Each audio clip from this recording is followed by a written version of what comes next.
Good afternoon, my YouTube viewers. It's Crystal here. I just wanted to make another video for you on the census data set, the adult census data set. So I wanted to let you know that I have made a dashboard for this data set. And so you can see that the dashboard has sex, race, marital status, education, salary, and hours worked. And I have a slider on it that has income and sex. So those are the two criteria that you can test for on the slider. So if we go to income, we're going to check for everybody who makes less than or equal to 50 grand a year. And so you can see here, this is what the statistics look like if they earn less than 50 grand a year. And then if we want to know what the statistics will look like if they earn more than 50 grand a year, you see that there's a big change. Only 15% of the women earn 50 grand or more, whereas 85% of the men earn 50 grand or more. So you can see that there's a very big disparity between the men and the women and how much money they earn. So I'll show you that again. So with the men and the women who earn less than 50 grand, it's 61% men and 39% women. So now we'll take this out and then we'll go back to where we were. And now we're going to check the men and the women. So we're going to just check females. So there's tells you about the females, about their level of education and their salary and their hours worked. So with the females, only 11% earned. It was 11% earned greater than 50K a year, but 89% earned less than 50K a year, and also talked about their hours worked. They worked 31 to 40 hours a week. So we look at the males, and you can see the statistics for the men, and so you can see 31% of the men earned less than 50K a year, but 69% of the men earned more than 50K a year. And you can see that the men earned 31 to 40 hours a week as well. So we can take that back. So what we've done now is we've just set that back to even. The statistics are even. And so you can look at the statistics any way you want. You can check the race, the marital status, the education, salary, hours worked, and sex. And what I wanted to do now is I want to show you how I did that. First thing I had to do was I had to take the census and I had to convert it to a table. But there were some problems with this data set. So I did have problems with this data set. So what I had to do was I had to create another column called income 2. And so I had to work on the data set a lot to try to get it to work. So it did take me a while just to get it to work. And then so we check on the sex. Again, we created a pivot table on sex, and then I also created a slider on sex. And so that was pretty difficult for me to do that because I kept getting blank, and I kept thinking, well, how can I get around this blank? So what I had to do was the sex was originally gender, and then so I had to delete the gender page, and I had to redo it. And then rather than saying table 2, I had to put like cell A2 to cell O32562 or something like that. It was 32,562, I think it was, rows. So I had to do it that way to actually get it to work.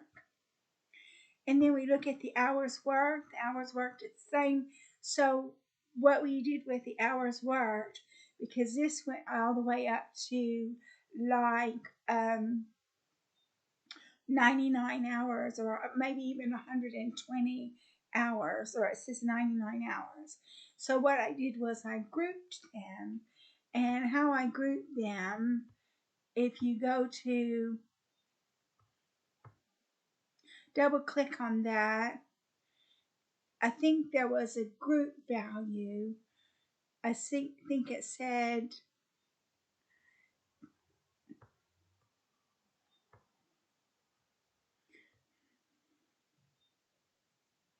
I think it said, I think you can group your data.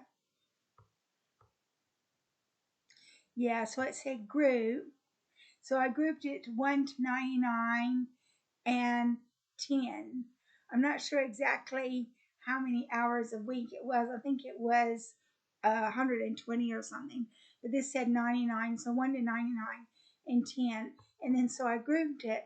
So rather than having a certain value for every single hour that they worked, I just changed it from 1 to 10, 10 to 20, 21 to 30.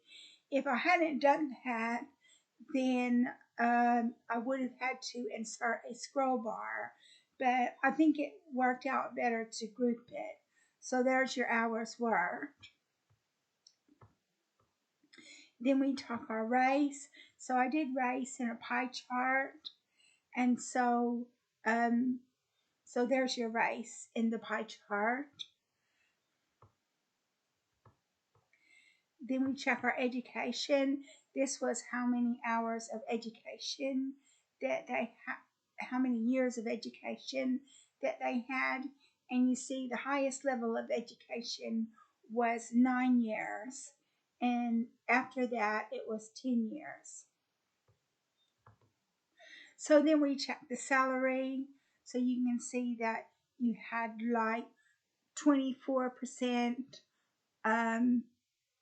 greater than 50K a year and 76% less than or equal to 50K a year. The next one we had was marital status. And then so that lists a chart of your marital status as well. And I did put a little slicer in there. And then after you get all of your charts made, then what you can do is you copy and paste all of the charts into the dashboard. And then after you've copied and pasted all of your charts that you want to use into the dashboard, then what you have to do is you have to make a slider to make it easier to read, make it interactive, because what you want is an interactive dashboard. And then so you insert, you come over here, and then you say insert, and then you go click on the slicer, which I'm not going to do that because I've already inserted a slicer. But then when you click onto the slicer, then it will give you the kind of slicer that you want. You pick the slicer that you want. So I picked an income slicer, and then I picked a sex slicer. And then you double click on the slicer, and then it says report connections. And then when you report the connections, you click on to all of the charts that you want that slicer to be connected to. And that's how you get the slicer to work and the slicer to be interactive. So, so basically I've showed you how I did it. There are actually YouTube videos where they teach you how to use Excel, and then when they teach you how to use Excel, they'll teach you how to they'll teach you how to make a dashboard, they'll teach you how to make charts and slicers. I did watch one video where they taught you how to use they told you to use a scroll bar, but some of these videos, they go through it so quickly that what you have to do is you have to still go look it up on the internet anyway, just to try to figure out what you're doing, which is what I did. And so I have watched a few Excel videos where they have showed you how to do these, but I found that the best way to do it is just with trial and error. That's the best way to make a dashboard, and that's why I'm putting these dashboards on YouTube so you can see the dashboards that I've created, and obviously you can make a different dashboard if you want. So we've covered dashboards, we've covered how we made the pivot tables and pivot charts, we've covered copying and pasting the pivot charts onto the dashboard, and then we've covered slicers, how to create a slicer and how to connect the different charts to the slicer. So I think I'm going to go ahead and conclude this video. So thank you so much for watching the video. If you like my video, please like and subscribe, and I look forward to making another video for you soon.